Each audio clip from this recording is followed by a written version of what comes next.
How to deal with the problem of space junk. Welcome back to Techstination. I'm Fred Fishkin. Joining us from Rogue Space Systems in New Hampshire is founder and CEO Jeromy Grimmett. Hi, Jeromy. Hey, thanks, Fred. Thanks for having me. Well, give us some background to start with about Rogue Space Systems. Love the name. Well, thanks very much. It was all actually born out of a research paper that I wrote in school. And after some encouragement and a visit to the MIT Space Conference, I decided to start what is now Rogue. I recruited a couple of co-founders to try to help me out. And here we are a couple of years later, and things are going extremely well for us. Well, tell us about it. What is the mission? Well, what we've decided to do, as opposed to being entirely focused on just space debris removal is an analog to performing satellite servicing and being able to repair satellites and create a more sustainable environment within space. So at the very beginning, we were very focused on space debris. But what we figured out was that the market was not ready. It wasn't prepared to pay a private company, or any company really, to remove space debris. Not even the insurance companies were very interested. So we sort of pivoted to satellite servicing and creating a more sustainable environment there, so that we're not having to create more debris through the proliferation of more and more satellites, being able to repair, reuse, refit satellites, or maybe even take them to higher orbits, help them with station keeping.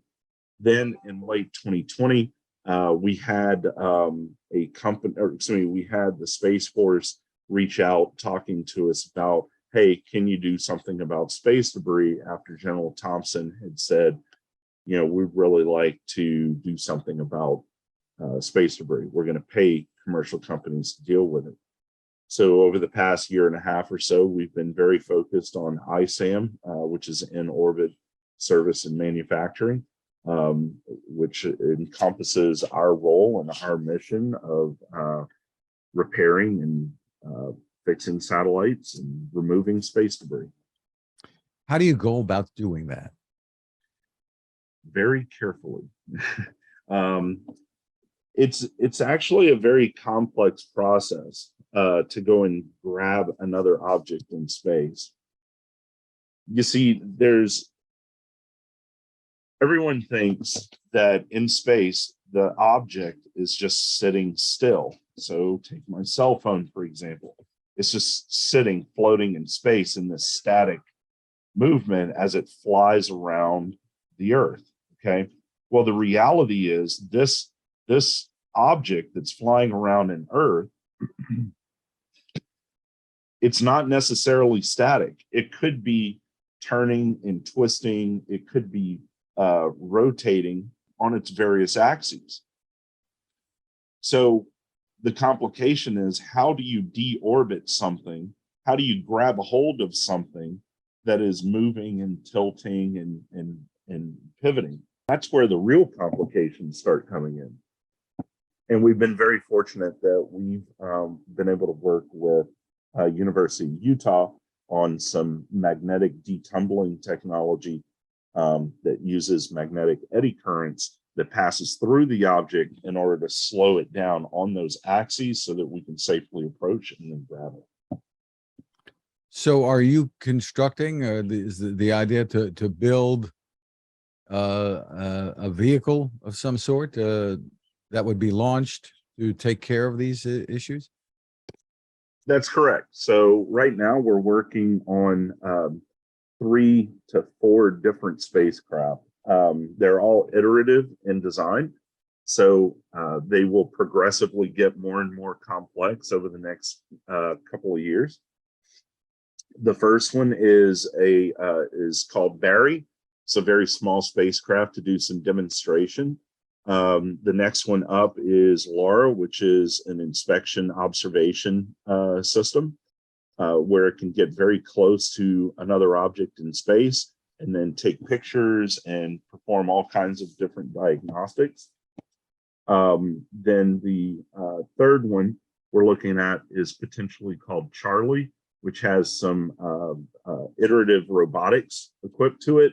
And then finally, there's Fred, which is a very large 325 kilogram spacecraft with 4 robotic arms, 4 kilowatts worth of power, and capable of grabbing a hold of other objects in space or attaching things and stuff like that. Where are these names coming from, Jeromy? Well, we, as a startup, you have to look for pretty cheap office space. So we're in the top of an old mill building, and we have a bat that flies around our office.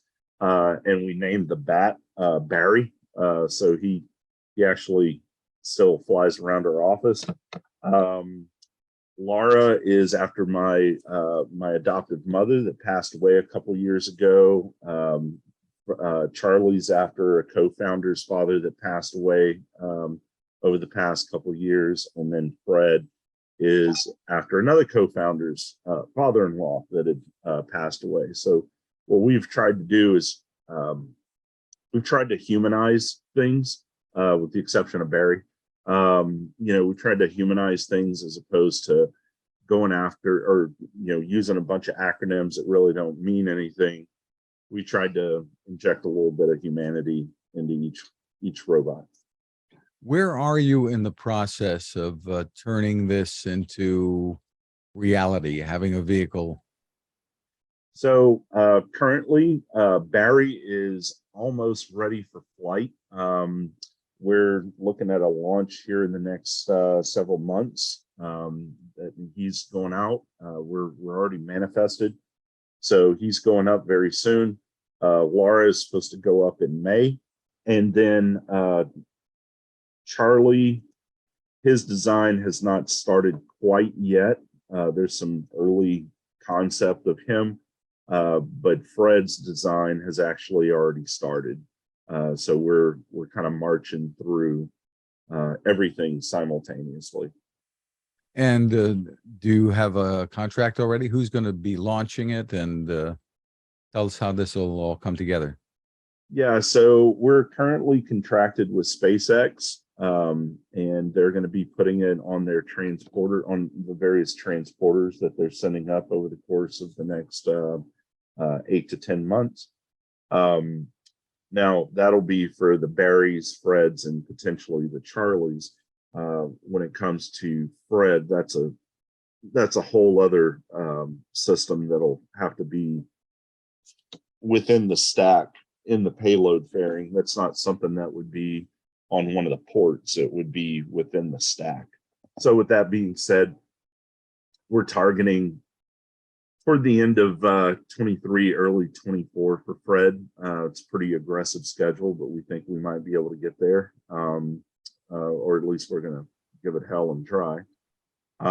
As far as customers are concerned, Space Force has been funding us for the past several months. We just won 11 STTRs for a total of about $2.5 million in funding.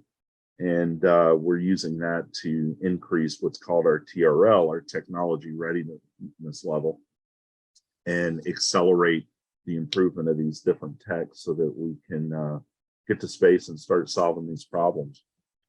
Who are your chief competitors in this arena?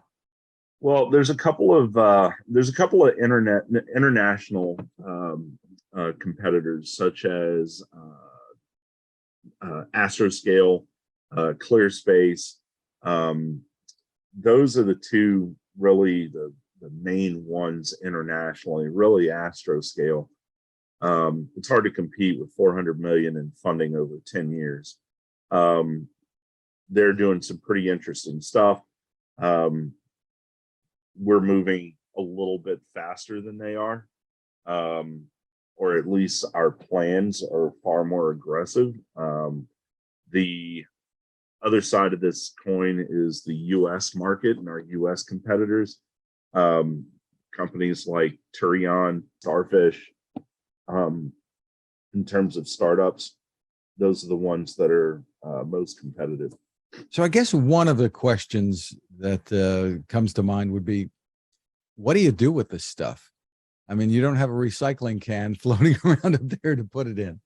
It's funny you should say that, because that is one of the concepts, one of the things that's being floated out there is repurposing old satellites and trying to create an in-space economy to recycle this stuff or reuse it, refit it. That's one of the things that's been floating around the industry, is how to really deal with that. The alternative really is just send it down and burn it up in the atmosphere on reentry. That's normally what we would do. That's how it's done now. If there's something that's really old, they make a maneuver. If it's in low Earth orbit, they simply send it on a trajectory so that it burns up upon reentry. If it's at one of the higher orbits like geostationary, then they increase the altitude to what they call the graveyard orbit, and it just sits out there because it's not going to get to Earth for like 500 or 600 years. But with what you're going to collect in terms of some debris and such, what happens to it? Well, that stuff, we would probably send it to burn up through the atmosphere. That's probably what we would do. We would attach something to increase its drag, or we would grab it, pull it down to burn it up. Because there's just not there's no market for recycling right now in space. There's no facility to actually do that. One of the things that we did talk about here at Rogue is trying to set up a bit of a depot where we'd be able to store this stuff. But then you get into intellectual property rights and salvage and things like that, where companies, space companies, don't really like giving up their intellectual property or surrendering that. So you got to be able to protect that. And it's like anything else, you have document destruction, same basic thing, protecting intellectual property and preventing competitors from flying up and looking at your stuff, or even adversaries. Very interesting. So tell us about the need for this. If we don't do anything, what's the problem? There's a theory out there. Well, it's called the Kessler syndrome, where it was depicted pretty well in that movie Gravity with Sandra Bullock, where she impossibly finds her way back to Earth. So where one object collides into another and it sets off this massive pinball effect, where things are just constantly blowing up and exploding. That's the big fear for space, because it would become near impossible, or impossible really, based on what we have today, to actually clean up that debris if something should happen, if something like that should happen. Well, we're not there yet. The idea is to be proactive and prevent us from getting there. There's a lot of junk out there, and as long as we start acting soon, we'll be able to create a very sustainable environment out there and prevent these problems. Primarily, our big customer to date right now is the Space Force, and maintaining access to the domain for national security purposes. What kind of junk? What's floating around up there that might surprise us? Everything from tools to astronaut gloves to old dead satellites, rocket bodies. I mean, somebody's thing of Tic Tacs that fell out their astronaut suit. I mean, paint flecks, just nuts, bolts, and satellites the size of buses. I mean, it's all up there. all of it's up there. Where can people go for more information about what you're doing? So you can go to rogue.space, check us out on YouTube, any of our social media outlets. We're always posting a video or more knowledge about the various concepts that we're working on, or just reach out. We have we got a team that's dedicated to sending information out and helping people understand the problem. So always feel free to shoot us an email at info@rogue.space. Finally, what in your background led you to this? Was it Star Wars, Star Trek, or what brought you into this realm? Well, I mean, every kid's got their space story. Everyone that's in space has their when I was a kid type of thing. And I'm no different than that. I just happened to be in a position a couple of years ago to make a decision, because it's always been something I've wanted to do, never knew how to get into it. And I just happened to be in a position where I was able to exercise that initiative. And I've been very, very, very lucky to been able to get a team surrounding me that's been able to help me execute that. Terrific. The site again is rogue.space. Jeromy Grimmett, thank you so much for taking the time with us. No problem, Fred. Thank you again for having me, and watch out for that space junk.